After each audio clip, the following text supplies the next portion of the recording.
क्या कहेंगे आप इस बहुत ही इम्पोर्टेंट इनिशिएटिव के साथ जुड़े और कोविड के दौरान हमने देखा है ने लोगों की जान बचाई, क्या कहना चाहेंगे, कितना प्राउड महसूस कर रहे हैं इसका जुड़कर और आपने डॉक्यूमेंट्री में पार्ट लिया, क्या कहना? मुझे ऐसे लगता है कि मैं फ़िल्मों में काफ़ी सालों से काम कर रही हूँ। It's been almost 25 years, more than that.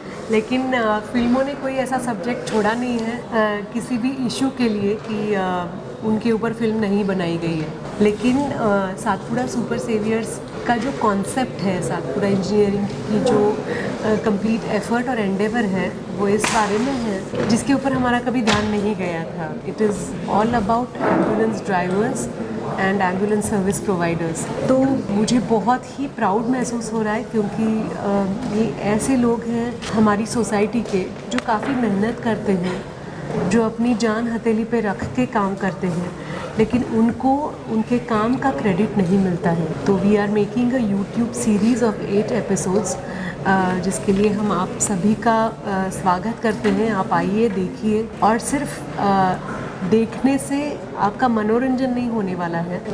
हमें एब्सोल्युटली गारंटी है कि इन फिल्मों को देखने के बाद आपको इंस्पिरेशन मिलेगी और आप ये चाहोगे कि ऐसा काम और भी लोग करते रहें। On top of it, Satpura engineering का ये एक एफर्ट, ऑनगोइंग एफर्ट चल रहा है कि जो स्ट्रेचर्स होते हैं लोगों को हॉस्पिटल में पहुंचाने के लिए, वो स्ट्रेचर्स की क्वालिटी कैसे बेहतर हो, वो लाइट कैसे हो। तो मुझे बहुत अच्छा लगा कि हमारे निर्देशक तुनीर और उनकी टीम सातपुड़ा इंजीनियरिंग के लिए इतनी खूबसूरत फिल्में बना रही है। सातपुड़ा इंजीनियरिंग की पूरी फैमिली यहाँ हमारे साथ है। सतीश सर हैं, श्रेयस और केदार भी हैं। ये ऐसी फैमिली है जिनके बारे में हम आशा और अपेक्षा रख सकते हैं कि ये आने वाले फ्यूचर में बहुत अच्छा काम करते रहेंगे और हमें और प्रेरणा देते रहेंगे। क्या कुछ शॉर्ट फिल्म से वाले डॉक्यूमेंट्री फीचर फिल्म के इस टॉपिक पे डायरेक्टर साहब की सोच ने बनाए बहुत अच्छा और लेकिन हमारे जो सुपर सेवियर्स हैं, उनकी हर एक की फैमिली जो है वो किसी भी फिल्म कहानी से कम नहीं है। उनका जो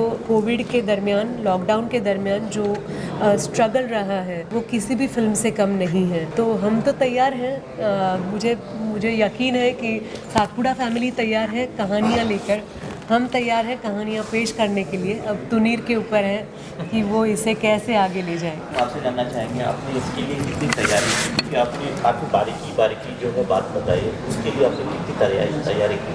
मुझे लगता है एज एन एक्टर एक बहुत सिंपल बात हमारे सामने आती है कि रिसर्च टीम होती है हमारे साथ और हमें वो समझ के एक्सप्रेस करना होता है। तो रिसर्च टीम तो सातपुड़ा इंजीनियरिंग की थी, तुनीर की थी जिन्होंने स्क्रिप्ट बनाई थी। मेरी जिम्मेदारी ये थी कि ये सारी जो रिसर्च है वो समझ लेना। जब तक हम समझते नहीं हैं तब तक वो बात दिल तक पहुंचती नहीं है। तो मुझे लगता है कि ये जो सारा काम है वो इतना इम्पोर्टेंट है जो मुझे लगा कि आज तक पता होने की बात बहुत दूर की है। मुझे इस बारे में मैंने कभी सोचा ही नहीं था। ऐसे लगता है कि हाँ, स्ट्रेचर्स को तो व्हील होते हैं, वो कोई पुश करता है, पुल करता है, और वो जैसे हम फिल्मों में देखते हैं अचानक ऑपरेशन थिएटर का दरवाजा बंद हो जाता है और लाल लाइट आती है या हरी लाइट आती है। इसके आगे मैंने कुछ सोचा नहीं था। तो जब ये टॉपिक मेरे सामने आया तो ऐसे लगा कि ये कितना इम्पोर्टेंट है। जितने डॉक्टर्स हमारे लाइफ में इम्पोर्टेंट है क्योंकि वो ऑपरेशन परफॉर्म करते हैं, लेकिन उसके लिए हमारे पेशेंट को वहाँ ऑन टाइम पहुँचना भी ज़रूरी है। और उसके लिए ये जो सारे सुपर सेवियर्स, हमारे हीरोज़ जो हैं, वो काम करते हैं। और ये बात मन को काफ़ी व्यथित करने वाली थी और काफ़ी कुछ सिखाने वाली थी। आई जस्ट फील कि सिर्फ इस फिल्म के लिए नहीं, सिर्फ आज के इवेंट के लिए नहीं, मैं सातपुड़ा टीम के साथ ज़िंदगी भर के लिए जुड़ी रहूँगी क्योंकि ये बहुत इंस्पिरेशन देने वाली बात है।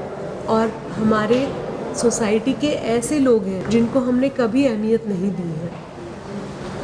हम जानना चाहेंगे कि सोनाली जी लाइफ में भी ऐसे हैं और हाँ, वो मैं बता सकता हूँ कि हाँ वो है, वो सच में है। मतलब आप लिटरली मैं बोल रहा हूँ ना, मैं प्रकाश आमटे की फिल्म बार बार क्यों बोल रहा हूँ, that was the perfect casting, I think so. मतलब शी डिड, आप कॉपी पेस्ट ही है, आप बोल सकते हो वो सारी चीज़ें, इनमें वो नेचुरली है और इसलिए वो यहाँ पे है, ये मेरा मानना है। में भी है, हम सब में है। जब तक वो इंक्लिनेशन नहीं होती तो मज़ा नहीं आता जीने में ना। करेक्ट। हम एक दूसरे का हाथ हाथ में लेके जी रहे हैं। आप यहाँ आए हो क्योंकि आपको लगता है this is something which matters to your heart. तो thank you for being here everybody.